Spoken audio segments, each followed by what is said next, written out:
She quietly gave up her business-class seat to a wounded veteran no one wanted to sit beside. His face was scarred, his uniform old, and most passengers looked away, but she saw him. Without saying a word, she handed him her ticket and took his cramped seat at the back of the plane. She told no one, not even her family.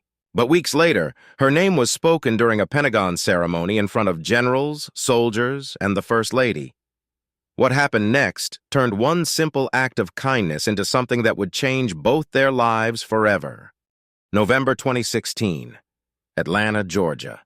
The city moved in slow, steady rhythms, a mix of southern charm and urban sprawl, framed by rust-colored trees and early dusks. Claire Bennett, 42, spent most of her waking hours inside the Municipal Archives building, a squat structure of faded brick and thick windows that hardly let in the daylight. Her world revolved around stacks of brittle documents, crumbling census records, and reels of microfilm that crackled under the machine's glass. The air inside always smelled of dust and dry ink, like a library long forgotten by time. She worked in silence, cataloging names of people she never met, organizing the lives of strangers into order they would never see. At home, she lived on the second floor of a modest apartment complex near Decatur Street, where traffic hummed like static and porch lights flickered through the night. Her daughter, Ellie, was 16 and growing more distant with each passing season. The girl spent most of her time buried in headphones or school books, wrestling with adolescence in quiet rebellion. They coexisted more than they communicated, but Claire accepted it. At least Ellie was safe. The third member of their household, an aging mutt named Bosco, slept most days under the dining table, occasionally lifting his head to sniff the air when Claire came home. The apartment was simple but clean, cluttered only with used textbooks, unpaid bills, and a dozen sticky notes on the fridge. Claire's Toyota Corolla was 15 years old and made a grinding sound every time she turned the ignition, but it still got her from point A to B. That was enough. She didn't complain. There was no one to complain to, and besides, she had made peace with the routine. Stability had become her version of happiness, a clean kitchen, a paycheck on time, no surprises. At the archives office, co-workers respected her. She was always on time, never raised her voice, never gossiped. She brought her own lunch, reheated it in the corner microwave, and ate at her desk while reading old reports. People knew her name, but not her story. She didn't volunteer it, and no one asked. She wasn't unfriendly, just quiet, the kind of person who made sure everything ran smoothly behind the scenes. She liked being reliable. She liked disappearing into the background.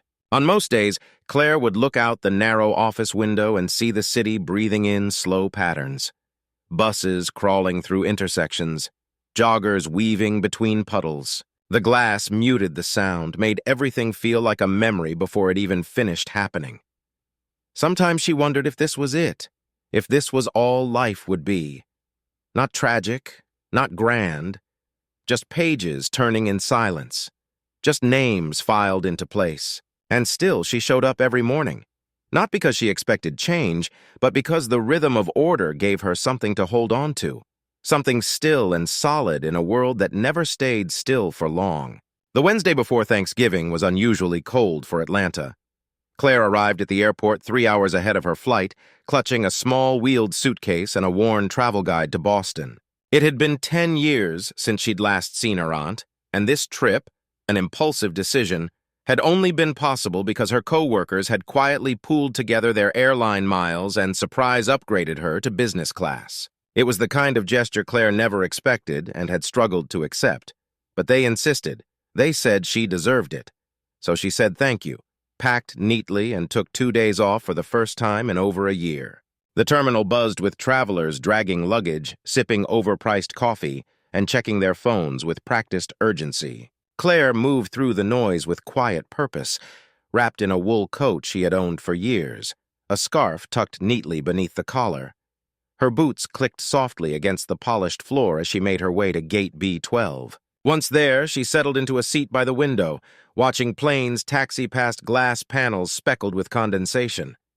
The sky outside was a pale sheet of gray, unbroken and cold. Across the waiting area, a man sat alone in a wheelchair near the far wall.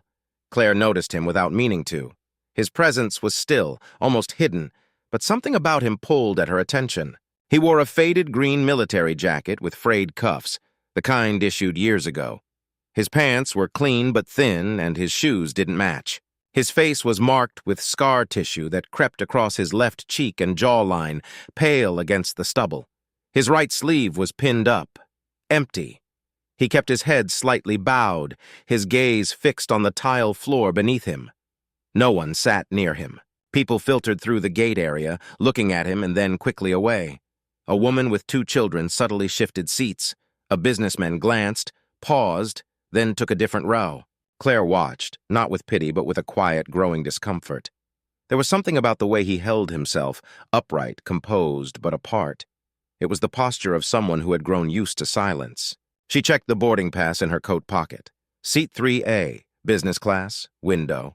A small luxury, a corner of calm, a few hours of comfort. She looked back at the man and noticed an airline agent approach him. He nodded when spoken to and slowly wheeled himself forward. As he passed by her row, she caught a glimpse of his ticket, turned outward for a second.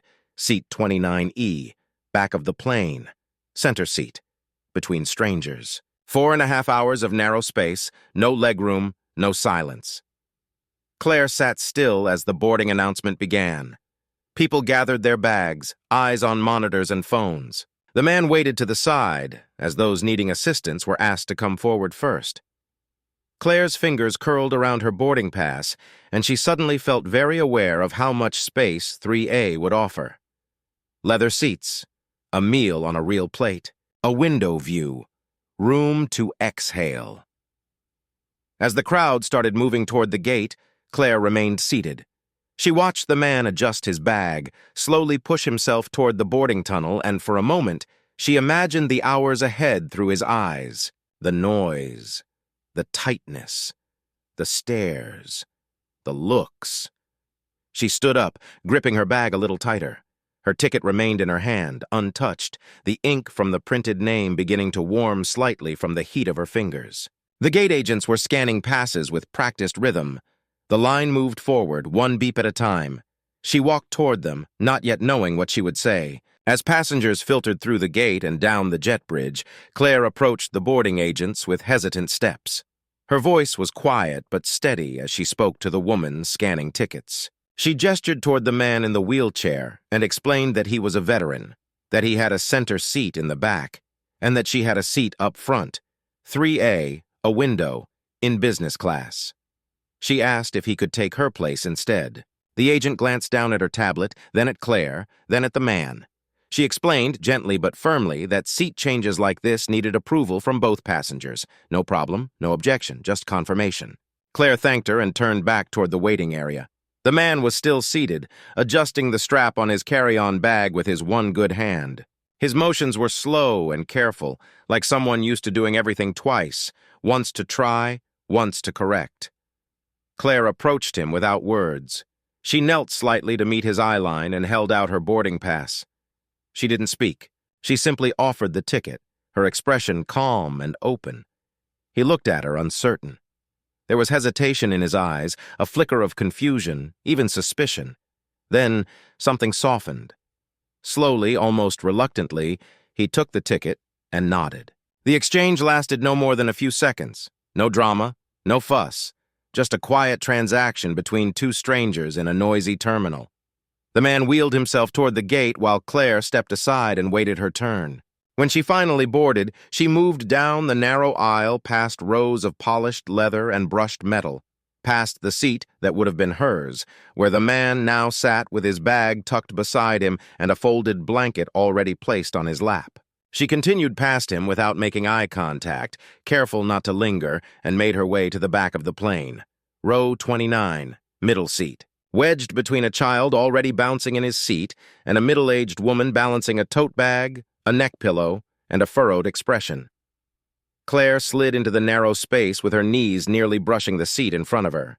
The woman to her right began complaining before the plane even pushed back, about the lack of overhead space, about the boarding process, about the quality of the air. The boy on her left kept tapping the screen in front of him, a steady rhythm of beeps and clicks. His game had no sound setting, just bursts of static and electronic chimes. Claire said nothing. She folded her coat onto her lap, closed her eyes for a moment, and let the cabin noise roll over her. The plane took off into a dusk-colored sky. Dinner arrived in plastic trays. The chicken was overcooked, the vegetables limp, the bread dry. The woman beside her muttered disapproval with every bite. Claire ate slowly, not because the food was good, but because it passed the time.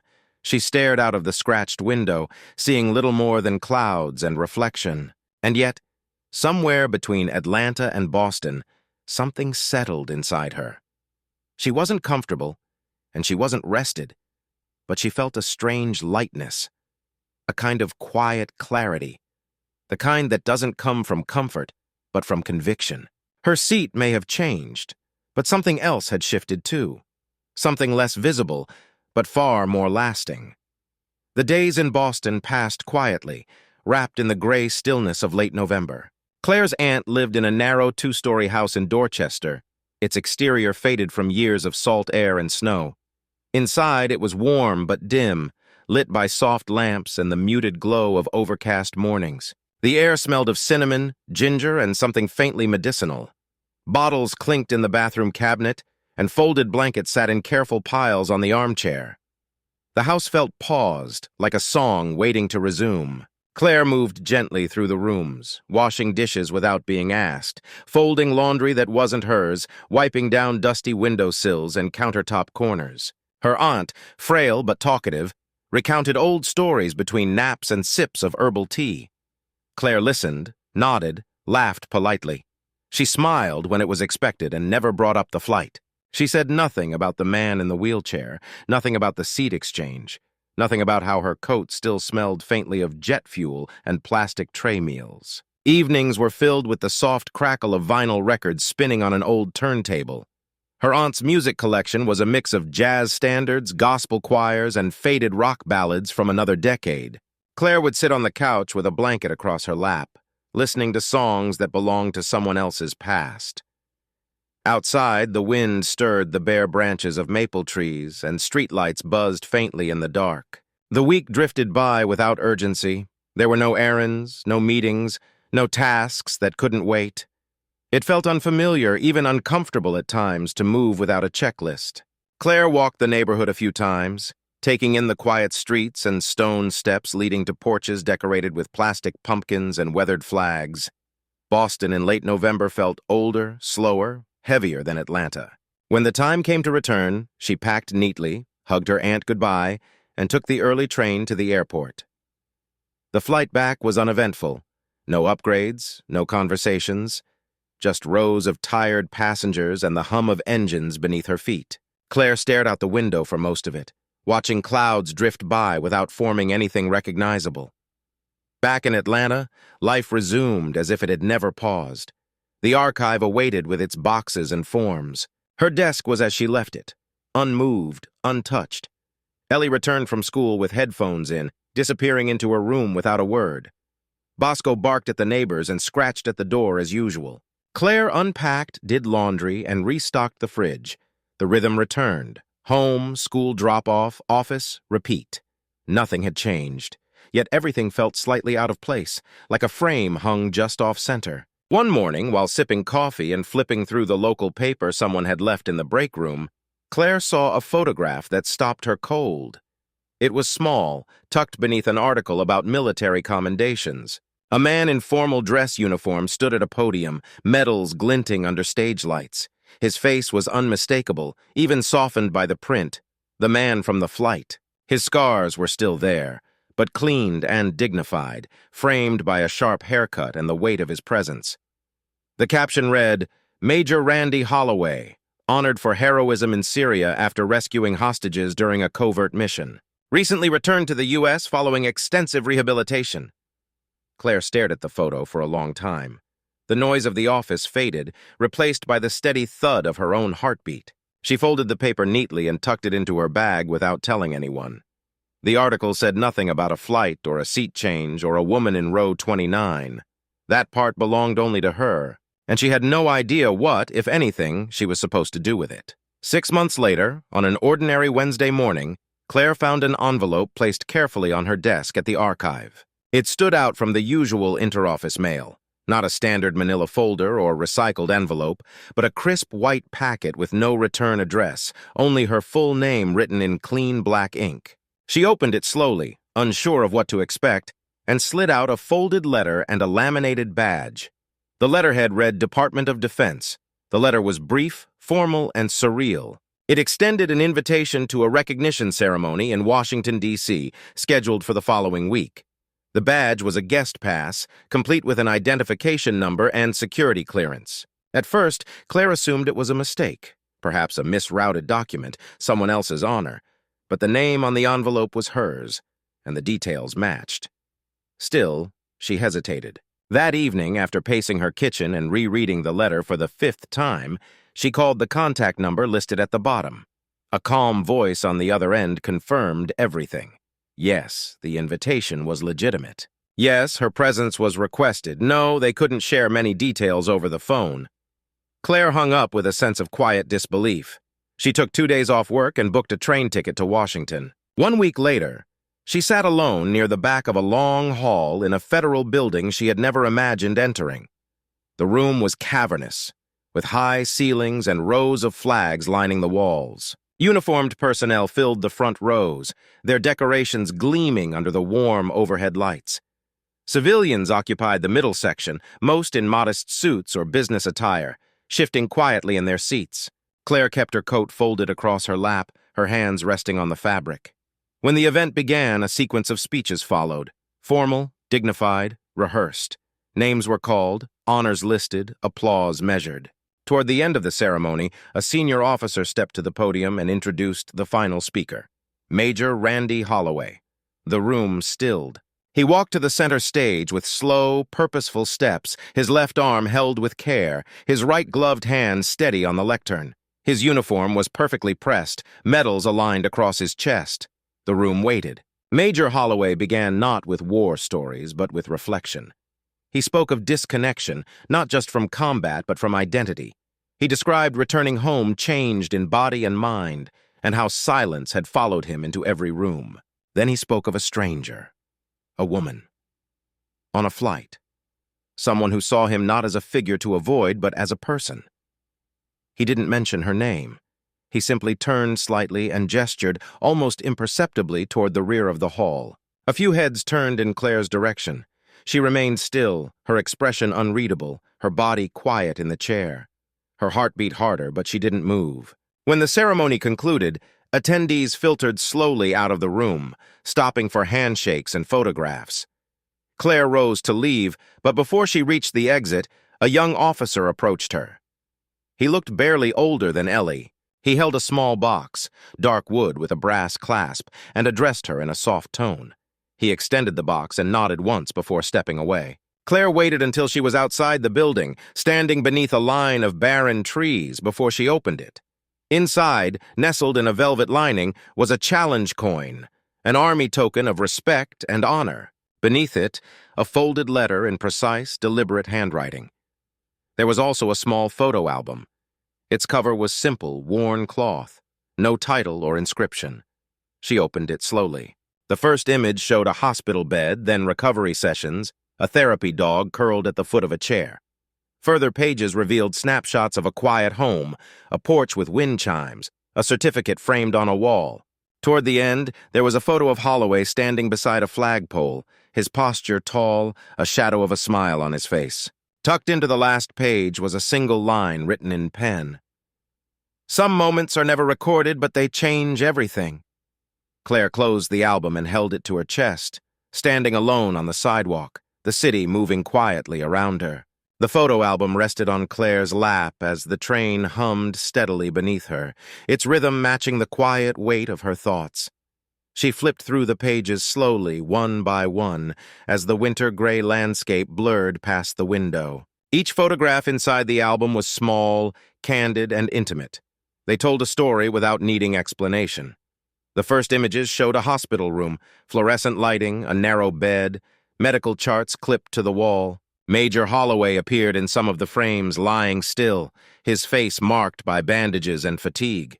In others, he was seated in a wheelchair, his posture slightly hunched, hands resting on his lap. A few photos showed doctors in scrubs, a physical therapist assisting him as he struggled to lift a weight, take a step, raise his arm. There were no captions, but the progression was clear. Later pages held lighter scenes. A golden retriever curled beside a couch, a hand reaching down to stroke its fur, a kitchen table with a single plate set. A framed diploma hung slightly crooked on a beige wall. Slowly, Holloway's image began to change. His posture straightened. His face, though still scarred, seemed more defined by resolve than recovery. The final image was a full-body shot taken outside a modest government building.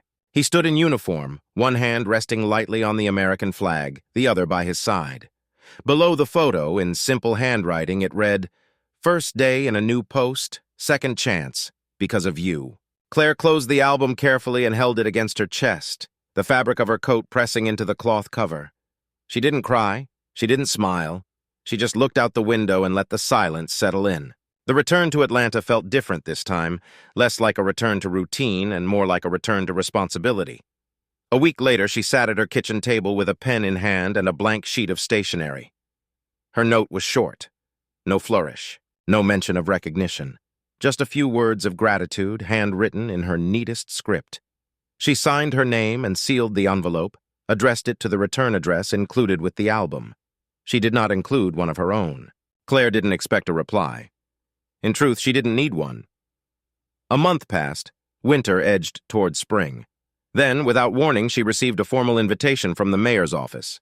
Confused, she called to confirm the details, thinking perhaps it was some administrative mix-up.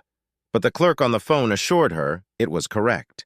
She was being honored at a public ceremony for her unrecognized contribution to the well-being and dignity of returning service members. The event was held in a municipal hall just a few blocks from where she worked. She sat quietly in the second row as names were read, awards handed out, and speeches made. When her name was called, she hesitated before walking up to the podium. She accepted the plaque without fanfare, gave a polite nod, and turned as if to leave. The host gently motioned her back, asking if she'd like to say a few words. Claire shook her head at first, but then saw Ellie, her daughter, standing at the back of the room, phone raised, recording. There was something in her expression. Not pressure, not pride exactly, but a kind of curiosity. Claire stepped back toward the microphone. She cleared her throat once. The hall quieted. She said she hadn't done anything remarkable. She said she didn't think she belonged among heroes. She said only one thing, really. That sometimes all it takes is switching seats, and that sometimes switching seats is everything. That evening, the video of her speech was posted online by a local veteran support group. Within days, it was shared thousands of times. Messages appeared in her inbox from strangers, soldiers, students, people who had felt invisible in crowded rooms. They thanked her not for what she said, but for seeing someone when it mattered most. Claire went home that night and placed the album carefully on the bookshelf in her living room, beside the framed photographs of her family. It didn't stand out. It wasn't polished or decorated, but it belonged there. Not as a trophy, but as a reminder that we don't know who we're passing in the aisle, who sits beside us in silence, who disappears into a crowd. And sometimes, without knowing it, we are their only bridge back.